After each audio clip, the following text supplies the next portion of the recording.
Izin memperkenalkan diri, nama saya Muhammad Zaki Ramadan dengan NIM 2023-31157 dari PTI kelas C. Hari ini saya akan mempresentasikan PPT tugas kelompok yang telah saya bikin, yang bertemakan Smart Delivery ITPLN. Masuk project background. Mahasiswa ITPLN sering menghadapi kesulitan dalam membagi waktu antara kegiatan kampus dan kehidupan di kos. Masalah kecil seperti lupa membawa barang, tidak sempat membeli makan, atau perlu mengirim dokumen sering menjadi kendala buat mahasiswa sehari-hari. Nah, meskipun layanan ojek online itu sudah tersedia, cakupannya itu tuh terlalu luas lah buat mahasiswa-mahasiswa yang efisiensi dan kebutuhan jaraknya itu dekat. Misalnya kayak dari kos ke kampus atau antara kos ke kos lain. Nah, dari permasalahan itu muncul ide dari kelompok kami untuk mengembangkan Smart Delivery TPLN, yaitu aplikasi antar makanan, barang dan dokumen khusus mahasiswa ITPLN agar lebih cepat, murah dan praktis. Masuk ke selanjutnya itu ada project objektif. Pertama itu menghemat waktu dan tenaga mahasiswa.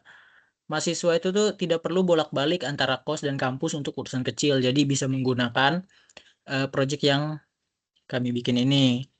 Yang kedua, memberikan solusi transportasi praktis dan terjangkau. Nah, ini tuh dia tuh fokusnya tuh hanya pada area kampus kos, sehingga biayanya juga pastinya lebih murah, lebih hemat. Yang ketiga itu membangun komunitas mahasiswa yang saling membantu. Karena di sini tuh ya pengguna dan driver itu sama-sama mahasiswa ITPLN. Yang keempat, meningkatkan produktivitas dan fokus belajar. Nah, jadi mahasiswa itu tuh bisa lebih fokus tanpa terganggu urusan logistik hariannya. Lanjut masuk ke ruang lingkupnya. Yang pertama itu analisis kebutuhan pengguna, mahasiswa dan driver ITPLN. Yang kedua itu pengembangan aplikasi Smart Delivery-nya itu untuk Android dan iOS. Yang ketiga itu fiturnya tuh ada antar makanan, barang kecil, sama kayak dokumen-dokumen gitu. Selanjutnya ada pelacakan lokasi driver real time dan sistem notifikasi. Yang terakhir itu ada uji coba aplikasi di area kampus dan kos sekitar ITPLN. Nah, yang out of scope-nya itu yang tidak termasuk itu layanan di luar area kampus. Jadi buat yang jauh-jauh itu belum bisa. Selanjutnya itu ada kerjasama dengan restoran eksternal. Selanjutnya itu versi web atau desktopnya itu belum ada.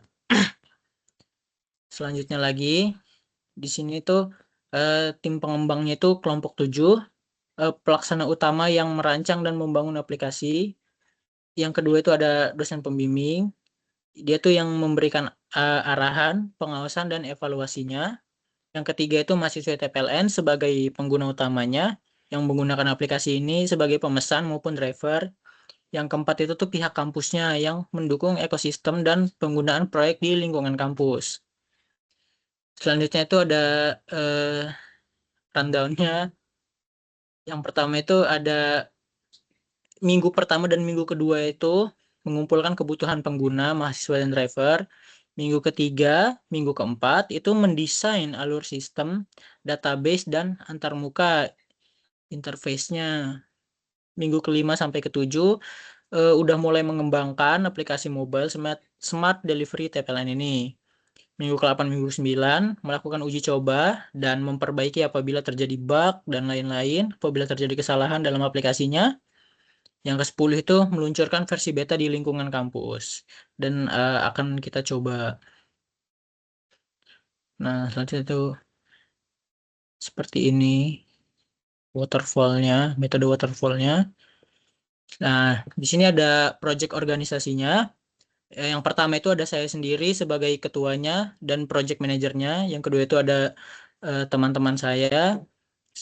Ketiga, keempatnya itu dan beda-beda, ada yang sebagai sistem analis, UI UX desainernya dan developernya. Selanjutnya ada project risk and mitigation plan. Di sini tuh waktu pengembangan terbatas.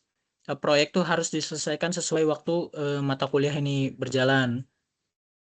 Mitigasinya buat jadwal mingguan yang jelas dan evaluasi progres rutin setiap pertemuan tim. Selanjutnya itu ada dana dan sumber daya yang terbatas.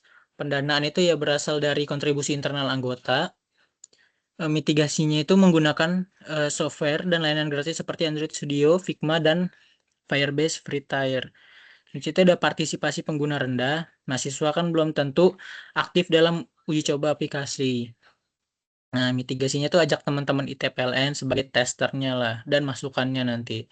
Selanjutnya itu ada kendala teknis dan bug, potensi crash atau error selama pengembangan. Mitigasinya itu kita tuh melakukan testing dan debugging secara rutin setiap tahap pengembangannya. Selanjutnya itu ada koneksi internet yang tidak stabil. Nah, ini tuh juga dapat mengganggu kayak pelacakan real time-nya. Mitigasinya itu tambahkan pesan, kesalahan otomatis, dan fitur retry agar aplikasi tetap berjalan. Sekian PPT yang bisa saya jelaskan untuk proyek kali ini. Kurang lebihnya mohon maaf. Assalamualaikum warahmatullahi wabarakatuh.